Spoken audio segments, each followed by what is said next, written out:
آج پروسیکیوشن کے آفیسر نے عدالت میں کہا کہ یہ عورتیں وہاں رات 2 بجے کیا کر رہی تھیں۔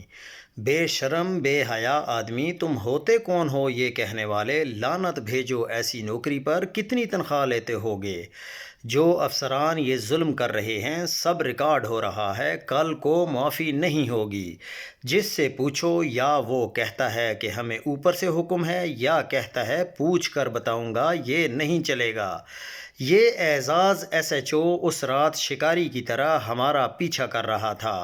اعزاز کینن میں بیٹھ کر ہمیں حکم دے کر پانی پڑوا رہا تھا۔ یہ ہمیں جانے بھی نہیں دے رہے تھے، اللہ بچانے والا ہے۔ میری بہنیں پتھروں پر گریں، یہ نالے میں گرانا چاہتے تھے۔ میری بہنوں کی ٹانگوں پر زخم آئے ہیں، ہاتھوں پر زخم ہیں، ان کی خیر ہے۔ لیکن شاہد خٹک اور نعیم حیدر پنجوتا میری بہنوں کو بچا رہے تھے۔ شاہد خٹک نالے میں گر گئے، ٹانگ ٹوٹ گئی۔ واٹر کینن کے آگے کھڑے نوجوان کے بارے میں علیمہ خان نے کہا کہ یہ لڑکا پہلے مجھے نہیں پتا تھا کون کھڑا ہے، یہ اعجاز خان تھا۔ یہ میری بہنوں کے آگے پانی کے سامنے ڈھال بنا کر کھڑا تھا تاکہ پانی بہنوں پر نہ پڑ سکے۔ اعجاز خان عمران خان کا پرانا ساتھی ہے، ان بچوں کے جذبے ہیں۔ سینیٹر مشتاق مجھے اسرائیل میں اپنی قید کا بتا رہے تھے۔ جس وقت انہوں نے پیچھے سے کینن کے ذریعے حملہ کیا، میں نے بچوں کو کہا بھاگو، لیکن میرے لیے پریشانی تھی کہ کوئی بھی نہیں جا رہا تھا۔ عمران خان کو منتقل کرنا ہے تو کر کے دیکھ لیں، پہلے سے زیادہ لوگ وہاں اکٹھے ہوں گے۔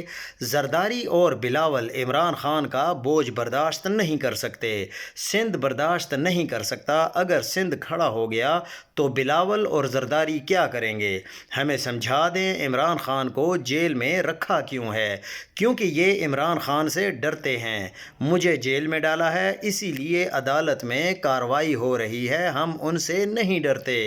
دفعہ 144 پاکستان پر ظلم ہے، یہ 144 گوروں کی بنائی ہوئی ہے، اسے پاکستان بننے کے ساتھ ہی ختم ہو جانا چاہیے تھا۔ عمران خان آئیں گے تو ایسے قوانین ختم کروائیں گے۔ یہ گیدڑ ہیں، یہ جو بیانات دے رہے ہیں، کل کو ان کو بھاگنے کی جگہ نہیں ملے گی۔ پوری دنیا میں یہ کہیں نہیں چھپ سکیں گے۔ عمران خان اللہ کی حفاظت میں ہیں، یہ عمران خان کا بال بھی بھیگا نہیں کر سکتے۔ منگل ملاقات کا دن ہے، ہم ہر صورت اڈیالہ کے باہر جا کر بیٹھیں گے، ہم بہنیں بیٹھیں گی، باقی جو بھی آتا ہے ہم اس کے شکر گزار ہوں گے۔